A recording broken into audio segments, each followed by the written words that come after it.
According to ancient Greek poets, philosophers, and historians, the present age is just a shadow of the former epoch called the Golden Age of Kronos. But who was this ancient god, Kronos? All Greek astronomical traditions agreed that Kronos was the planet Saturn.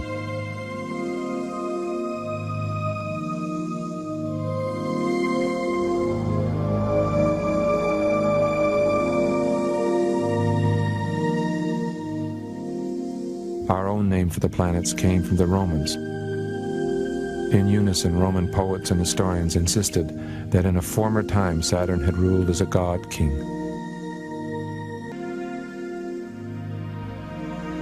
It would be almost impossible to overstate the power of this memory among the different cultures.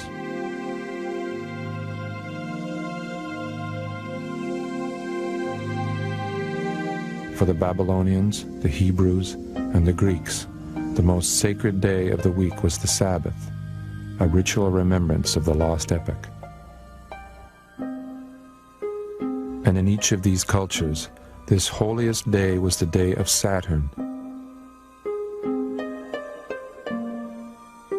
the Latin Saturnidis, or Saturn's Day, the Celtic day of Seater, our Saturday.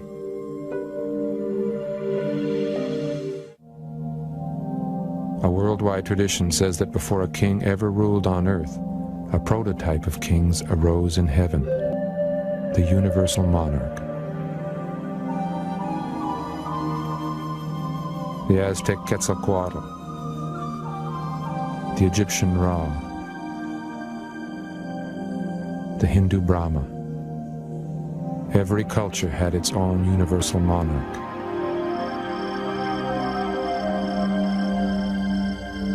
The ancient Greeks called their sun god Helios. We assume they were referring to the sun we know, but in the earliest Greek manuscripts, Helios was the name of the planet Saturn. And the Greeks were not alone. The Babylonian Shamash, always translated as sun, was identified as Saturn. So also the Egyptian Ra, the Hindu Surya, the Latin Sol.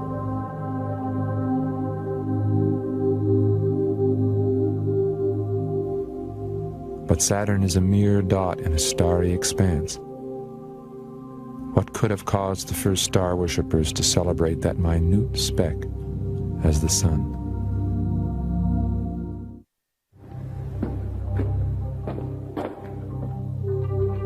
Every day our sun rises in the east and sets in the west.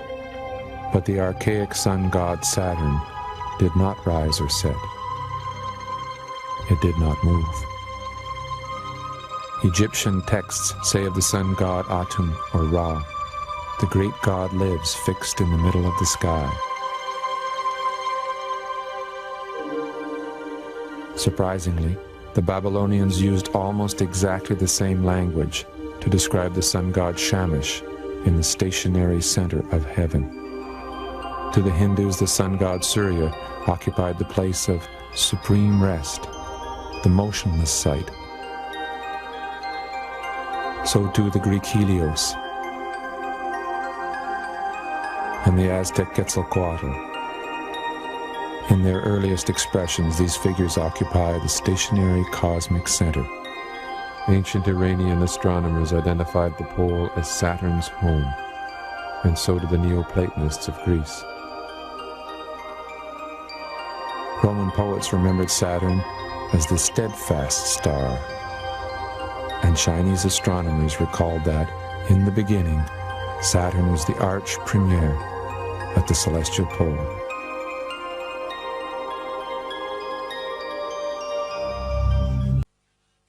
Dice en Deuteronomio 4, 16 a 19.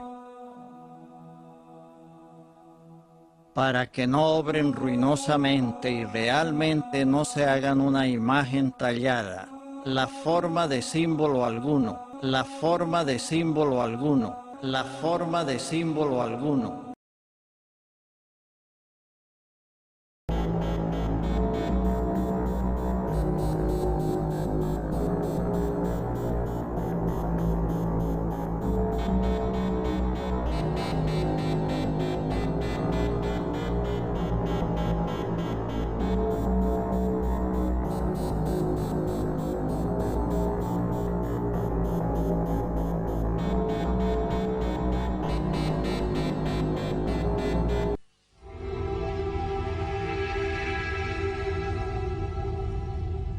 Saturno, el planeta más extraño, pero también el más hermoso del sistema solar, acaba de hacerse aún más misterioso.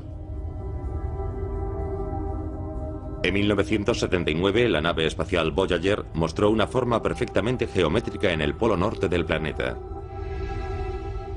En octubre de 2006, la sonda Cassini descubrió que aún seguía allí. Es algo extraño y está allí de forma estable, no se desplaza por el planeta. El polo tiene forma hexagonal, un polígono de 6 lados que lo circunda a unos 78 grados latitud norte, y está allí siempre, sin variar de lugar.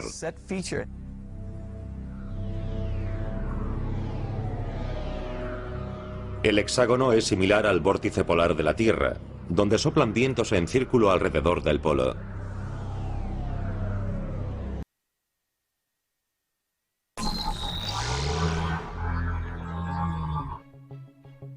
Okay, we need to take a step back and talk about another symbol. There's an ancient Sumerian cylinder that has a 6-pointed star around what seems to be a planet. Have any of you taken a look at the North Pole of Saturn?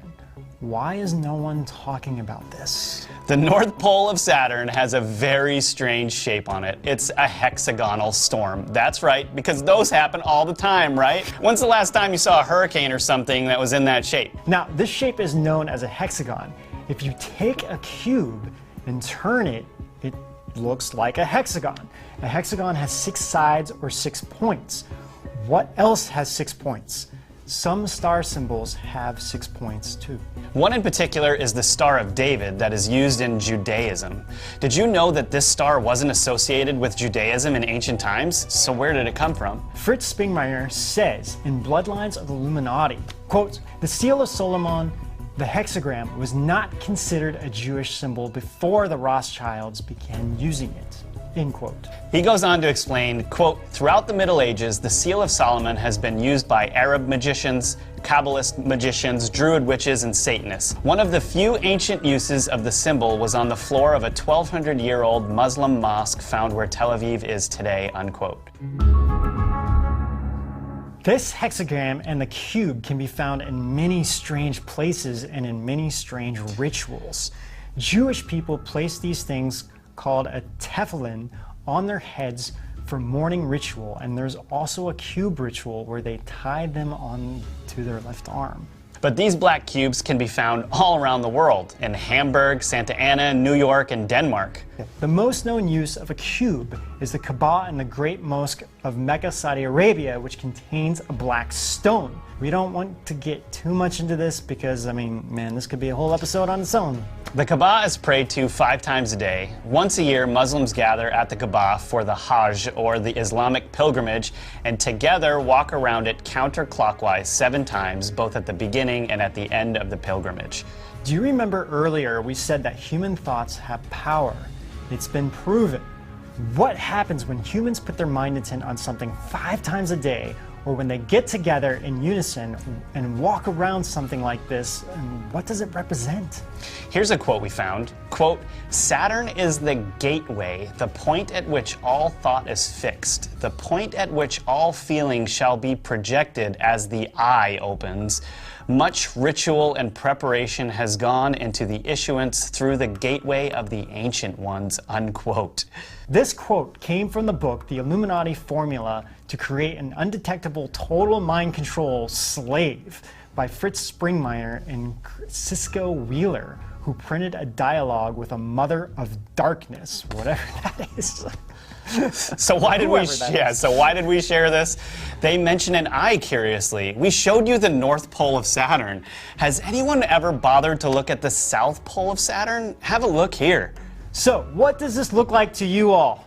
Rob and I were both wondering when the Eye of Providence would work its way into all of this. So what's the Eye of Providence, you say? It's that freaky eye that the Illuminati always uses in their pyramid. Saturn also symbolizes an eye when you turn it slightly. And actually, throughout history, Saturn has been known as an eye as well. Like, I found different evidence of this. And it's in so many companies and symbols Yes. and logos, but we'll get to Into that later. maybe some other time. But okay, so what the heck is Saturn then? Saturn is many things. To the members of the occult satanic bloodlines, Saturn represents what they think is the father of all gods. And to quote Fritz, ex-Illuminati members have revealed that Saturn is Satan. Yes, Saturn is Satan. End quote. In the multiple spiritual texts, he has been referred to as Moloch, Baal, Beelzebub, but at the end of the day, the deep state views Saturn as Satan.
And with the Saturnian cult, a lot of cubes turn up. You know, you see cubes. For instance, the Muslims, the Islamists go to Kaaba for the Kaaba. You see, and they go anti-clockwise around Saturn, just like the rings of Saturn. You see, they're just basically Saturn is the Kaaba, the black Kaaba. And the Jews also wear the little black box on their foreheads and everything. That's the same thing.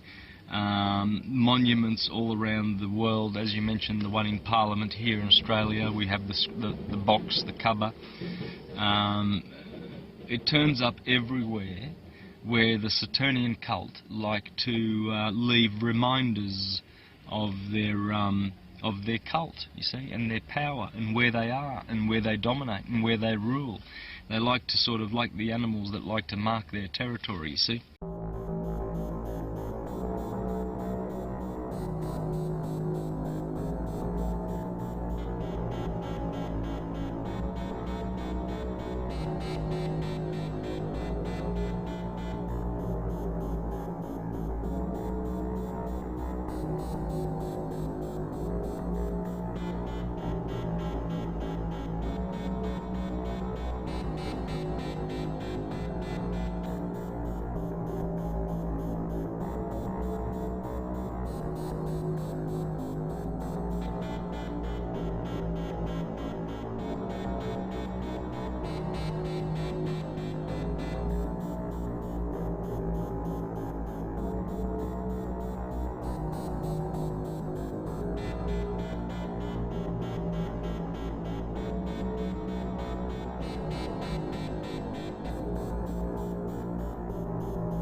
I started looking at Charles Taze Russell's writings, and I was seeing glimpses of Enochian magic kind of poking through. Like pyramids and this kind of Well, things. no.